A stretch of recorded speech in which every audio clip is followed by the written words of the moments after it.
រៀនធ្វើផាសសិនសូណាបងប្អូនលើកនេះគឺប្លែកជាងលើកមុនតែម្ដងត្រង់ដែលយើងអត់ប្រើស្ករស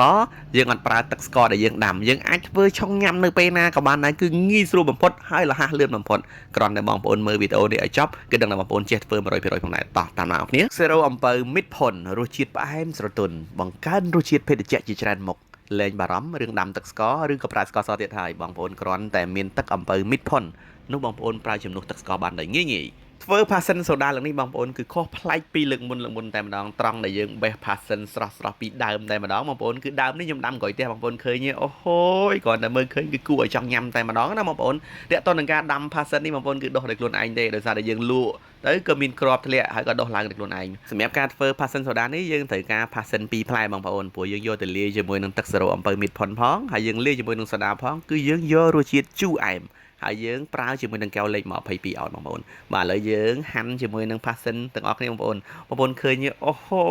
យគឺស្រស់តែម្ដងណារសជាតិគឺឆ្ងាញ់ប្លែកតែម្ដងបងប្អូនខ្ញុំសូមរីកខមមិនឲ្យបងប្អូនប្រើជាមួយនឹងផាសសិនស្រស់បងប្អូនព្រោះផាសសិនស្រស់គឺឈ្ងុយឆ្ងាញ់ជាងផាសសិនដបណាបងប្អូនឃើញអូហូយពិសេសមែនតើការធ្វើផាសសិនសូដានេះបងប្អូនគឺយើងធ្វើទាំងក្របតែម្ដងមានន័យថាយើងកោសញ៉ាំទាំងក្របតែម្ដងបងប្អូនបើសិនជាបងប្អូនអត់កោសញ៉ាំទាំងក្របទេមានន័យថាបងប្អូនត្រូវការតែទឹកផាសសិនអញ្ចឹងបងប្អូនយកកម្រិតទឹកផាសសិនស្រស់គឺកម្រិត30 ml ឬក៏30 ml ទេបងប្អូនយកទៅលាយជាមួយនឹងទឹកសេរ៉ូអំពៅមីតផុនអូហូយរសជាតិគឺគាត់តែឈ្ងុយឆ្ងាញ់តែម្ដងណាហើយបងប្អូនគ្រាន់តែមានទឹកសេរ៉ូអំពៅមីតផុនបងប្អូនអាចយកទៅលាយញ៉ាំនៅទីណាក៏បានដែរហើយងាយស្រួលមែនតើបងប្អូនងាយស្រួលថងថាយើងលែងពិបាកដាំទឹកស្ករទៀតហើយនាំតែយូរនាំយ៉ាប់ទៀតណាអញ្ចឹងបងប្អូនត្រូវការទឹកសេរ៉ូអំពៅមីតផុនបងប្អូនអាចតាក់ទងទៅលើ page លើវីដេអូនេះផងដែរដើម្បីចង់ដឹងថាតើយើងប្រើទឹកសេរ៉ូអំពៅមីតផុននេះកម្រិតប្រមាណ ml ឬប្រមាណ ml ដើម្បីលាយជាមួយនឹងផាសសិនជាមួយសូដានឹងឲ្យមានរសជាតិឈ្ងុយឆ្ងាញ់បងប្អូនតាមដានទាំងអស់គ្នាបងប្អូនឡើយទឹកសេរ៉ូអំពៅមីតផុនឡើយនេះបងប្អូនយើងត្រូវការកម្រិត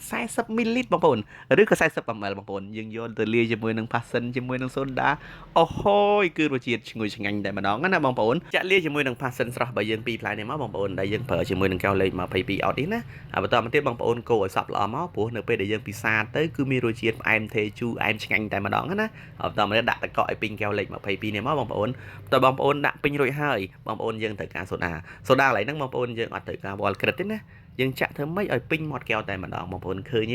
ញគឺគួរឲ្យចង់ញ៉ាំតែម្ដងណាផាសសិននៅខាងក្រោមសូដានៅខាងលើអញ្ចឹងយើងបានម៉ូត2កលៈបងប្អូនសលើលឿងនៅខាងក្រោមអូហូយពិសេសមែនតើតាក់ទងទៅលើផាសសិនសូដានេះផងដែរបងប្អូនរសជាតិគឺឆ្ងាញ់ជាងទឹកស្ករដែលយើងដាំដោយសារតែបានរសជាតិពីទឹកសេរ៉ូអំពៅមីតផុននេះគឺមានរសជាតិឈ្ងុយឆ្ងាញ់ប្រហើរតែម្ដងណាហើយងាយស្រួលមែនតើបងប្អូនយើងអត់ពិបាកដាំទឹកស្ករទេឬក៏យើងអត់ពិបាកវល់ជាស្ករសទេ